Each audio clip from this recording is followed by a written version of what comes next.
తెలంగాణలో ప్రధాని నరేంద్ర మోదీ మరోసారి పర్యటించనున్నారు. ఈ నెల 16, 18, 19 తేదీల్లో ప్రధాని పర్యటించనున్నట్లు తెలుస్తుంది. ఈ మేరకు ప్రధాని పర్యటన తేదీలు సూత్రప్రాయంగా ఖరారు అయినట్లు తెలుస్తుంది. ఈ నెల 4, 5 తేదీల్లో తెలంగాణలో పర్యటించిన ప్రధాని ఇదే నెలలో మరోసారి రాష్ట్రానికి రావడం విశేషం.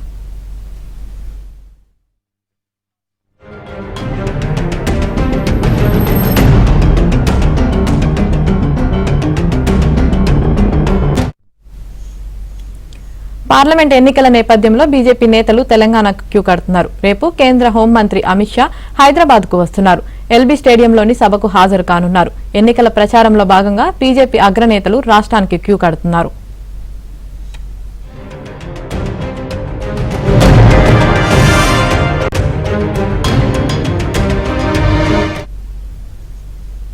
ఇదే విషయానికి సంబంధించి మరింత సమాచారం మా ప్రతినిధి నరేష్ అందిస్తారు. నరేష్, చెప్పండి, తెలంగాణలో ప్రధాని నరేంద్ర మోదీ మరోసారి పర్యటించినట్టు తెలుస్తుంది. దీనికి సంబంధించి మీ దగ్గర ఉన్న పూర్తి అప్డేట్స్ ఏంటి?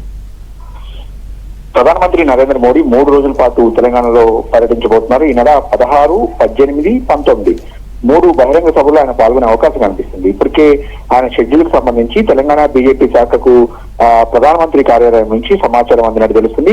అయితే సభలు ఎక్కడెక్కడ నిర్వహించాలి అనే దాని మీద మాత్రం ఒక క్లారిటీ రావాల్సి ఉంది. ఈ అంశం మీదనే తెలంగాణ బీజేపీ శాఖ అధ్యక్షుడు కిషన్ రెడ్డి కసరత్తు చేస్తారు. ఇతర నాయకులతో కూడా చర్చించి ఎక్కడెక్కడ సభలు ఏర్పాటు చేయాలి అనే దాని మీద ఒక క్లారిటీ ఇచ్చే అవకాశం కనిపిస్తుంది. ఇక ఈ నెల 4, 5 తేదీల్లో 2 సార్లు అంటే 2 రోజుల పాటు ప్రధానమంత్రి నరేంద్ర మోదీ తెలంగాణ రాష్ట్రంలో పర్యటించి వెళ్లారు. హైదరాబాద్ లో ఒక బహిరంగ సభలో పాల్గొన్నారు. ఆ తర్వాత రోజు సంగారెడ్డిలో కూడా ఆయన పాల్గొన్నారు. ఈ కార్యక్రమాల్లో అనేక అభివృద్ధి కార్యక్రమాలను ఆయన జాతికి కూడా అంకితం చేశారు. అంటే పూర్తిగా ప్రధానమంత్రి చాలా స్పీడ్ గా తెలంగాణ బీజేపీ కావచ్చు, అటు బీజేపీ చాలా స్పీడ్ గా ఎన్నికల ప్రచారాన్ని నిర్వహిస్తుంది. ఇంకోవైపు రేపు అమిత్ షా కూడా రాష్ట్రానికి రాబోతున్నారు. రేపు ఎల్బీ స్టేడియం ఆయన ఒక బహిరంగ సభలో పాల్గొనబోతున్నారు. అంటే బీజేపీ అగ్రనేతలు వరుస పర్యటన చేయడం ద్వారా తెలంగాణలో కనీసం 10 స్థానాలు గెలిపే లక్ష్యంగా బీజేపీ ముందుకు వెళ్తుంది.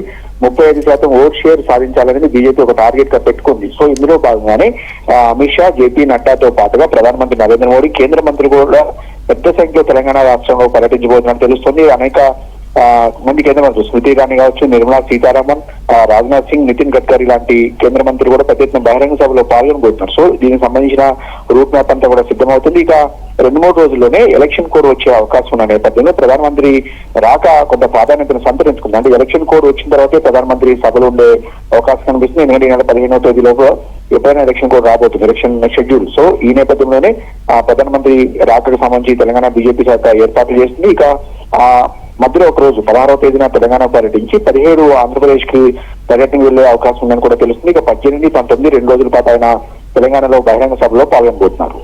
నరేష్, మనం చూసుకున్నట్లయితే రేపు ఎల్బీ స్టేడియంలో జరిగే సభకు అమిత్ షా హాజరు కానున్నారు. మరి ఈ నేపథ్యంలో ట్రాఫిక్ ఆంక్షలు ఏమైనా ఉండే అవకాశం ఉందా?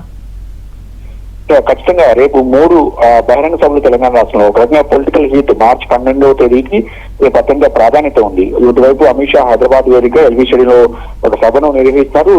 ముఖ్యమంత్రి రేవంత్ రెడ్డి కూడా పరేడ్ గ్రౌండ్ లో ఆయన రేపు సాయంత్రం నారీ సభలో పాల్గొనబోతున్నారు. కేసీఆర్ కరీంనగర్ లో ఒక సభ నిర్వహించబోతున్న నేపథ్యంలో ముఖ్యంగా హైదరాబాద్ సిటీలో ఖచ్చితంగా ట్రాఫిక్ ఆంక్షలు ఉంటాయి. ఎందుకంటే కేంద్ర హోంమంత్రి సభ నిర్వహిస్తున్నారు కాబట్టి ఎల్బీ స్టేడియం అత్యంత ఇంపార్టెంట్, అంటే ముఖ్యమైన ప్రైమ్ ఏరియాలో ఉంటుంది కాబట్టి ఇటు నాంపల్లి కావచ్చు, ఖైరతాబాద్ నుంచి లక్డీకాపుల్ కావచ్చు, ఆబిడ్స్, కోటి ఇలాంటి ఏరియాల్లో ఖచ్చితంగా ట్రాఫిక్ ఆంక్షలు అయితే ఉండే అవకాశం కనిపిస్తుంది. రేపు మధ్యాహ్నం 3 గంటలకు ఈ సభ ప్రారంభంగా పోతున్న నేపథ్యంలో 3 గంటల తర్వాత, సో మధ్యాహ్నం నుంచి 12 గంటల తర్వాత నుంచి ఖచ్చితంగా ట్రాఫిక్ ఆంక్షలు అయితే ఉండే అవకాశం కనిపిస్తుంది. ఇప్పటికే పెద్ద ఎత్తున పోలీస్ ఫోర్స్ కావచ్చు, అధికారులు కావచ్చు, ఎల్బీ స్టేడియాన్ని ఆ చుట్టుపక్కల పరిసర ప్రాంతాలన్నింటినీ కూడా వాళ్ళ అధీనంలోకి తీసుకున్నారు. పెద్ద ఎత్తున సెక్యూరిటీని కూడా ఏర్పాటు చేసిన పరిస్థితి. ఇక ఎన్నికల నేపథ్యంలో సహజంగానే జాతీయ నాయకులు వచ్చిపోతూ ఉంటారు కాబట్టి హైదరాబాద్ సిటీలో ప్రస్తుతం 3 అంచెల భద్రతను ఏర్పాటు చేశారు. గతంలో ప్రధానమంత్రి నరేంద్ర మోడీ ఒక వారం క్రితమే వచ్చి వెళ్ళారు. రేపు కేంద్ర హోంమంత్రి రాబోతున్నారు. మళ్ళీ ఒక వారం తర్వాత ప్రధానమంత్రి నరేంద్ర మోడీ వస్తున్నారు కాబట్టి పెద్ద ఎత్తున అయితే భద్రతను ఏర్పాటు చేశారు.